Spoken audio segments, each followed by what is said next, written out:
Hey everybody, it's Eric. It's time for a video conversation. Don't forget, this weekend on Saturday is National Adoption Day. A good reminder that about 100,000 children today are still in the foster care program awaiting the opportunity for adoption, which so many families and children have had the chance to be a participant of.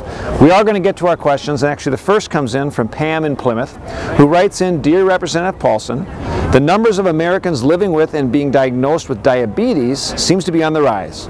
This is extremely concerning, and we need to make sure that the healthcare system is prepared to treat as many people as possible. It seems like care is not always as smooth as it should be for those living with diabetes. Please support H.R. 1192, the National Clinical Care Commission Act, which will make diabetes care a priority. Thanks for your help. Sincerely, Pam."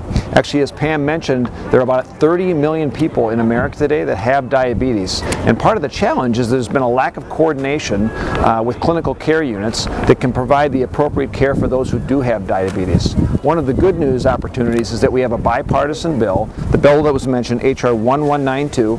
It passed the House this week with bipartisan support. It will now establish a single commission so that there's coordinated care. So we deal with pre-diabetes, those with diabetes, and then the chronic care effects of those that get diabetes from the effects of diabetes who have had it in their lives. It's a good move forward, moving on that issue. Next up is an email that comes in from Hamu in Bloomington. She says, "Congressman Paulson, there's a resolution in Congress that I would like to see you support. This resolution would send a clear message to the government of Ethiopia that suppressing peaceful protesters will not be tolerated. During the last 3 years, the government has tried to stop the protesting from the Oromo people. Please co-sponsor H.R. Res. 861 to help support the Oromo people in Ethiopia. Sincerely, Hamu."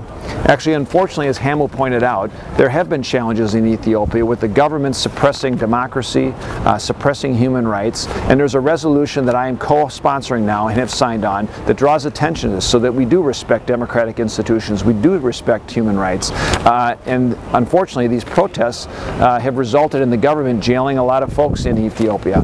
With the United States taking the lead, both not only from the State Department, but from members of Congress, we can draw attention to these democratic institutions and make sure that the government of Ethiopia knows this is a priority for us here in America. I want to thank everyone that took the time to join us. Continue to reach out anytime with your thoughts, your questions, your ideas. You can reach me on Facebook, on Twitter, on Instagram, and of course on the website at paulson.house.gov.